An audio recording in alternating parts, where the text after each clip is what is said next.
It's like insane how much I cheat on my taxes. Love that we start these mid-sentence and we don't even introduce ourselves anymore. We don't talk about what the podcast is. We just go. We dive.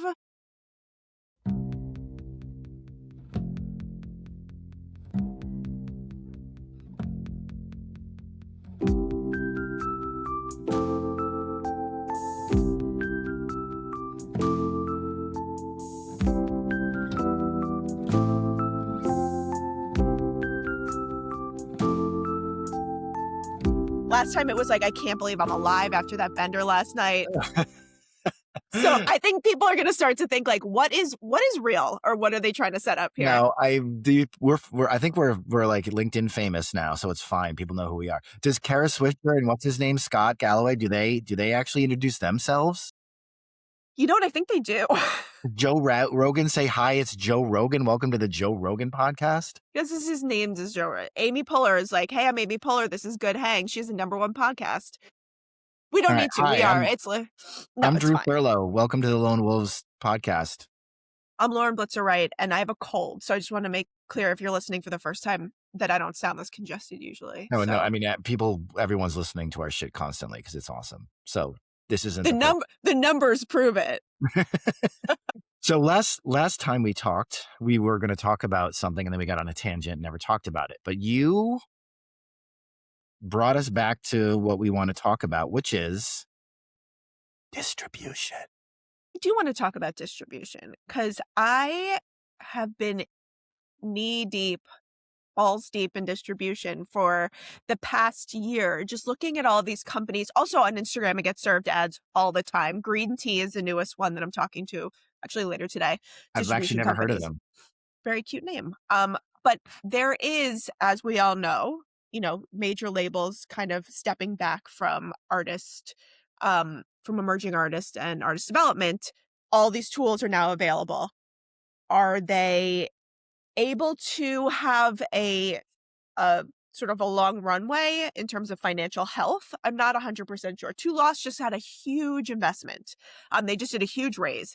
So, what does that say about that space and how investors are looking at it?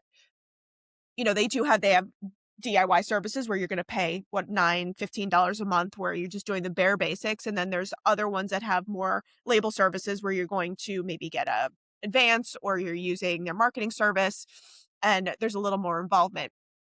What do you think about this? As somebody who, I was always on the business side of the label, you were very much on the A&R side at Masterworks, at Nonesuch, as an artist yourself. What do you think about this in terms of the growth of this independent community and the viability of all of these distribution services kind of popping up? Yeah, it's what a lot of people ask me about, especially in this like consulting world. Yeah. Because it's relatively new still. And I think we have to go back and remember that distribution actually used to matter a lot. Yeah. It was a very critical part of the process. Mm-hmm. Because distribution used to mean the actual manufacturing and distribution in the traditional retail sense of physical product. CDs, and distribution companies. Vinyls, yep. Yeah, they had trucks and they had warehouses and they had employees in each city to interface with the retail stores and, hey, put my record on the shelf at eye level, not below eye level. And here, we're going to bring my artist through Dallas and they're going to do an in-store at this store. And used to pay 15% for that of all revenue and record made. And it was a well-spent 15%. The majors had their own distribution companies, but they were actually separate. I think Sony never had a separate company, but when I was at Warner's, like we had WEA, Warner Electra Atlantic. Yeah. It was a completely separate company. Yeah. Under Warner Music Group, that was just the distribution company. And then, right. Did Universal have their own separate, or was it all merged into? I think Universal, it was all just merged into Universal. Yeah, I think so. But there were different people. We did store checks. This was not that long ago. Everybody was like in the sales sort of global digital business. You would go if you I lived on the Upper East Side, so I would go to the Barnes & Noble on 86, which is no longer there, and check to make sure that the Adele record was where it was supposed to be and undo and count the amount of albums Wow, on the yeah. morning of release. And we would all do it, go to Tower Records in Union Square. It was a big part of the business, like the Yeah, placement, yeah, the amount, the make sure that they got delivered. You know, the shady shit that used to happen on those trucks too, where they would yeah, open the albums early. Like somebody had the Beyonce like a box in their car in yeah, Atlanta. right. That Well, actually wasn't that long ago. and a big part of marketing budgets were paying for that part of the process where, all right, Yeah. we're gonna buy an end cap, and we're gonna Oh, when I was a young at marketing Walmart. assistant, I would, Yep. like, help make, like, cards to put on the shelf or Yeah. cutouts of the Black Keys to, like, be in that retail store. Like, a lot of the budget was, like or paying for end caps, which were like when you walk into a retail store, there was like the actual shelving, and then there was the end of the shelving that was like higher traffic and more visible. Yeah. You'd pay as a label Uh-huh. for that shelf space. It was like payola. So these distribution companies used to actually matter. And then TuneCore, DistroKid, and CD Baby were the big first three in the digital space. It's funny that CD Baby is called CD Baby because, like, why would you ever call a Right. digital Did distribution did you company CD Baby? But this is like a legacy of when it was founded. well, now And it's owned by Universal now. right. Yeah. But it was still 15%. Even when things got digital, Ugh. you would upload your music to these distributors and then they would press a button and it would go to all the DSPs and you would pay 15%. And it was pretty quickly people were like, why am I paying Right. 15% for software? So now it's a Yeah. race to the bottom. Mhm. And we have a race to the bottom on the fee, but we've also had the unbelievable democratization of music creation. So there's probably about 30 distribution companies out there that have scaled to some degree that we could all name from, you just mentioned Two Lost, which is kind of the hottest one right now. I'd never heard of Green Tea till you just mentioned it, but there's, STEM and Amuse and Hard Drive and United Masters and Symphonic and yeah. there's a distinction between these self-service long tail distribution companies and like a Orchard or an AWOL or an ADA, which Yeah. is still for the independent music space, but you have that's curated. You have to actually sign there. You have to get invited, and it's a little different. But so it makes sense that there's like a ton of these companies out there now. Lone Wolves super user Frank Woodworth, shout out Frank, who's a professor of data analytics in the music industry at Northeastern, a couple years ago told me, based on his research, there's about 1.2 million people out there trying to be credible artists. So it's a lot of people. They all Mhm. need to get their music on Spotify somehow. And that's what, I think it's from, my early days at Red Distribution, which was like very much a behind the scenes company. Like nobody was like, these consumer facing, like they wouldn't put anything on socials. This was a while ago. There was probably no social media at that point, but these no companies now are artist was like, oh, very I want to be on Red. Oh, that would be right. sick if Like I you're could. on Red. Like meanwhile, they broke Mumford and Sons and Jason Aldean. Like these companies, again, attached to Sony. It was a Sony division and was eventually sort of absorbed into the Orchard. But it was really artist friendly, artist forward. The services they did were really well rounded too. And that was a good introduction to me for what works. It was like there was even a little college marketing department within Red. So it did a lot of the things that major labels do without having the artists give up all their rights. So there Okay, wasn't so it so was a they were good paying model. they were paying 15% then the distribution fee because they were getting stuff. Like And they you were were doing getting a physical college marketing. distribution too. Yeah. They were Yeah, doing so you were physical, getting they a were doing college marketing. digital. Yes, it Yeah, was so very it was you get what you pay for, right? So they were giving up more than they were giving up 15%, but they were getting all that you just described. right, and I see that with, some of these other services. United Masters has an agency attached to it. They have label type services. Core specializes more in licensing and placement in sync. There's different things that each one does that are just beyond this like, DIY service. I love it. I think it's great. I think between the like Suno studios out there that are helping artists who can't afford to go into a studio for 5 days and, master their album to ways to get it out there. I think it's really smart. The only thing is you kind of, as an artist, you have to have like a business mind. You have to be able to piecemeal these things together and be able to have a career out of that. The thing that major labels did was they made small artists into big artists. The next Adele or the next Beyonce or whomever Michael Jackson is out there, they're just no longer looking for them like they did before. So how do we ho it feels like a different sort of strategy and game to break yourself. You have to break yourself, Yeah. basically, Well, I guess the goal of being on a distributor at that level is to not be on that distributor much longer at that. or advance to these other, like, maybe, advance to their more, label service tiers, but, yeah, you always I guess you wanna upstream, but for those that wanna remain independent, like that guy from Stranger Things, he is was use that money so that he never had to sign to a major label. So there's Right. like this mindset of going out of your way to make sure Bad Bunny to make sure that you do not have to give up that much. But that is at a point where you know how to build a team around you that is just supplementing what a label would do. But that's rare. Like it's rare to have major artists that are making the majority of the money coming from DSPs.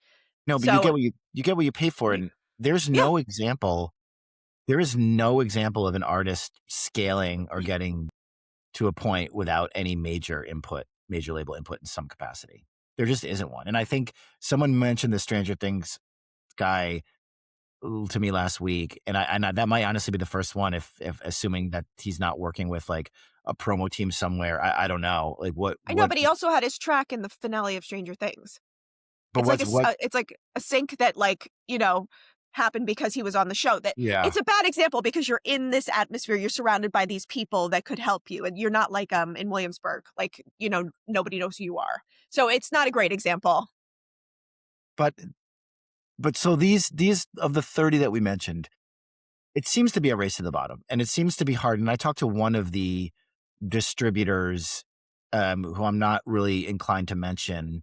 It was TuneCore, and they told me that they're losing money on people who upload stuff to their portal, music, cover art, and it never goes live because the file's corrupted or the cover art specs aren't right or they didn't fill out the Hmm. metadata correctly. So now it's just like sitting in TuneCore's backend, and they have to pay these server costs. And when you distribute, like DistroKid distributes 40% of the world's independent music, there's it's a lot of volume. And if it's a race to the bottom, you're paying $40 a year, then how are these companies going to make money, and how are they going to continue to stick around when you're not really doing much for these artists? You're just getting music on Spotify and the DSPs, and there's no other services really you're offering. And one of the I mean, I will phenomenons, yeah, go ahead. one of the phenomenons I've seen is BandLab now has distribution built into their DAW. So you use BandLab, you can make a song on BandLab, you can name it, and you can master it right in BandLab, and then you press a button, and they have a integration with Fuga, and then it just goes to the DSPs. What's the future of these long tail distribution companies if they're not really doing much? I think they are doing more than you think. So they have, Yeah. like, Feature FM integrations and Laylo and even, they are actively looking for partners, merch partners. I think DistroKid did a deal with a merch partner. Ways for artists to press vinyl. So I think it's beyond that. Yes, of course, if you're wanting to just get your music out there without any bells and whistles, sure, you could use a service, a DAW that does that. But I think the point of a lot of these are that they are creating partnerships with other platforms to make sure that they're like, okay, well, the artist did on the very basic bare minimum, has their stuff on Apple, Spotify, has it on the DSPs. Now what? We have to offer them this opportunity to do pre-sales or to create merch or to create experiences or whatever it is. Or else you're right, it doesn't make sense. I do think if you're saying like a lot of stuff is just landing on the server and staying there, then I think their focus needs to be on customer service. It's likely the artist doesn't know that. And there's a Yeah. reason and they can figure out ways to do it. And that's just a separate investment. But if it's just a sort of you want a plug and play type platform, things are gonna come up. I have heard that the customer service piece is difficult when you're scaling that many artists too. It is difficult. 'Cause you don't Yeah. wanna You just can't. use AI bots, like, Mhm. you wanna be able to have somebody, but at 450 to 500,000 artists on the platform, it's difficult. Yeah. And actually, now that you're mentioning that, I think TuneCore especially has been really aggressive with their integrations. They have a few, 3 or 4 Symphony OS, which is an automated marketing platform. They have an integration with that one. And you mentioned Laylo and some, you're probably working on some at Even. So I guess serving the artist beyond your music's on Spotify is the answer. And then there's Mhm. probably some upcharges. Even DistroKid, like you can make a lyric video on DistroKid. You can help, they can even help you with cover art. I don't think it's very good and it's kind of Yeah. templatized, which isn't what you want in cover art, but for some people, maybe it works. So It's true. It's an education process too for the artist. Like, this is what you need to do if you want to be an artist. Like, the creation of music is one thing, but the marketing of it and the assets and everything else, like, you always talk about, like, do you have a PRO? Like, are you set up properly to actually get paid for the music that is out there? And most people don't know. yeah, I think like the way I think about distributors, especially at this level, is they're kind of like your cell phone company. Like, nobody really Yeah. likes their cell phone company. Everyone's had a kind of a bad experience with their cell phone company, but you need a cell phone, so it's just kind of like, what's the difference between Verizon and AT&T and T and whatever else at this T-Mobile at this point? Like, you might as well just stick with the one you have. That seems like because at the higher level distribution, at the Orchards and the AWOLs and the Virgins and the ADAs, the common sentiment is that these distribution companies pitch artists and their teams on services and then, like, Uh-huh. never deliver. And I working at Sony and doing a bunch of JVs with the Orchard, there's a label I brought into Sony to do a JV, decent sized indie label, I think they did about $1 million a year in revenue. And they were, here's your promo team, here's your product manager at Orchard US, here's your guy in the UK. And the guy, his like label rep had been assigned 40 other labels.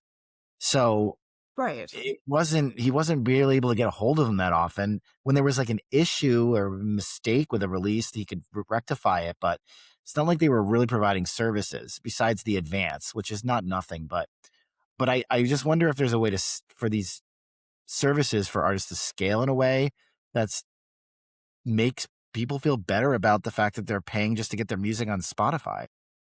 Yeah. I mean, I think that's a larger goal, and that's what's gonna keep whomever is alive at the end of the day.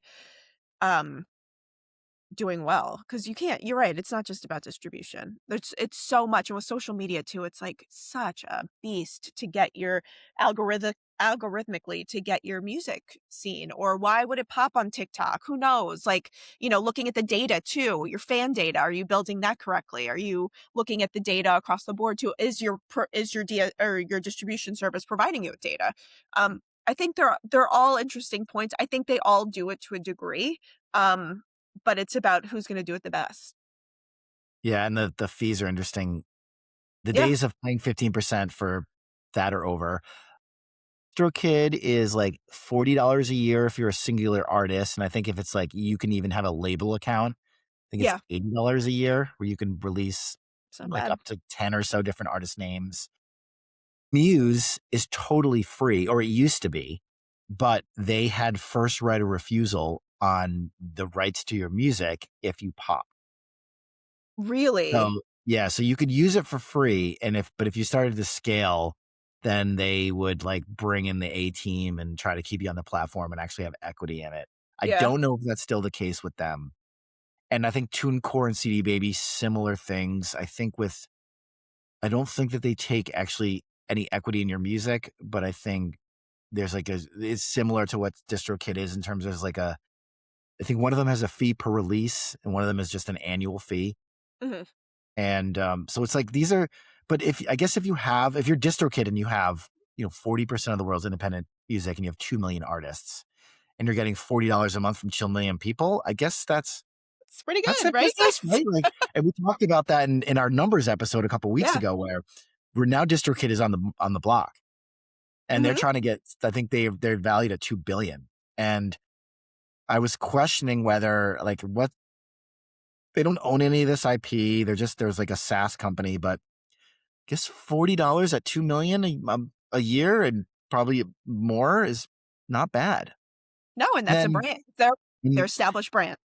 right, and they have integrations like with they have like mastering on the platform now. So Mhm. you're right about the fact that they're adding artist services. So so there might be a future for these after all. But I'm curious, what do you think is going to happen? I have a theory that at some point the DSPs are going to just stop taking anything and everything. It's like too much. right? And we've talked about this at the numbers episode again, where 88% of all songs on Spotify don't earn anything on the master Right. because they're under 1,000 streams a year. What happens if Spotify's like raises that to 100,000 streams a year or 50,000 streams a year? Or, you know what? We're not taking this shit anymore. We're not taking generative AI anymore. Mm. And the pool of artists that are available to go to DSPs are cut down by 90%. Like, what's going to happen to these distributors? Wait, I have a Like, that's question their first baseline. before. When we talked about, like, the numbers too with, like, the amount of, AI content that's being pulled from, like, I know they said Sony pulled 135,000 tracks, but those were copyright infringement tracks. I'm talking about, like, the Slop stuff.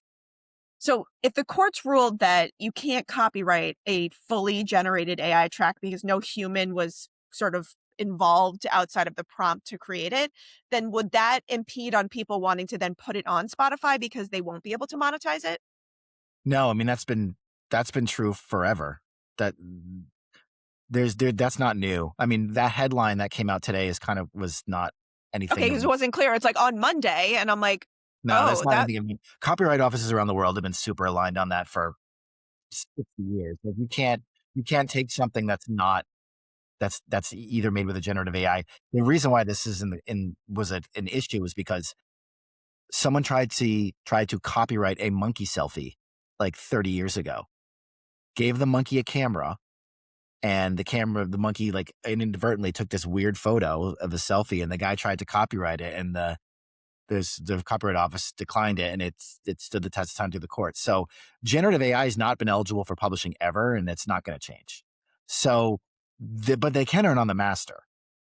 right." So there's two reasons. There's two ways that they earn. They earn on the master, and they earn because they just claim publishing, and nobody knows if it's AI Nobody or not. checks. That's fraud, and it's like a huge problem.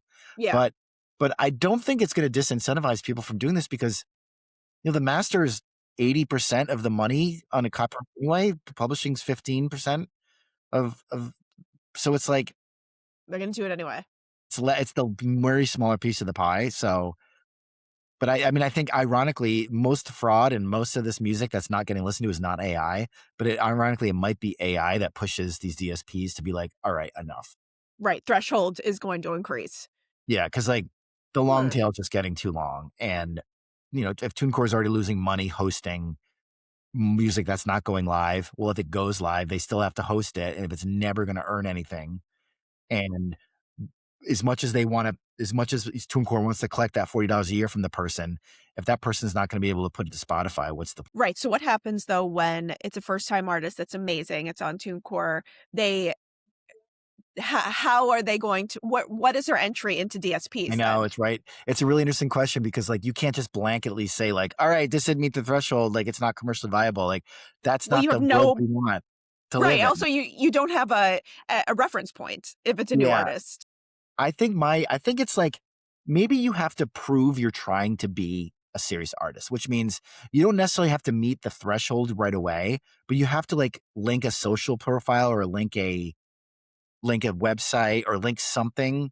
Just like when To, you like, sign up for Spotify, authenticate yeah, yeah, you have to authenticate that like you're not just some random who made something on GarageBand in one board at one afternoon and just like it's gonna sit there. So like just like when you sign up for Spotify for artists, like you have to like authenticate yourself or your team member. You have to prove that you're a little bit more than just like some dude that puts something out. Well, there might be we have to if as an industry, we have to like decide what this is going to be. What's commercially credible and what's not. Maybe you need like a certain cadence of releases. So if like you release a song and a year goes by, you don't release anything else, maybe you get kicked out. Or if you never authenticate another a social media platform, maybe you get kicked out. I don't know. also, if you don't have a social media platform that you're linking it to, I'm sorry, at this day and age, if you don't have something to reach out to fans to direct them back, you're not real. Then yeah, at least you're not Like, trying to be. And you're maybe that's harsh. I mean, I agree with you. Maybe it's a little harsh. Maybe it's got to be something else. Like here's my even or my D2C fine, account. anything, right, Yeah, anything that's making an effort beyond just because it just, like, indicates fraud right away when you're like, "Oh, you have so there's nothing else you're doing, and you have no yeah. other footprint anywhere else." Um I think that's actually a really good idea because it also like holds artists accountable too. It's like this is what you have to do to make it, or your band's in town, like your touring site, Yeah, like whatever it something. is, like something else that shows that you're trying.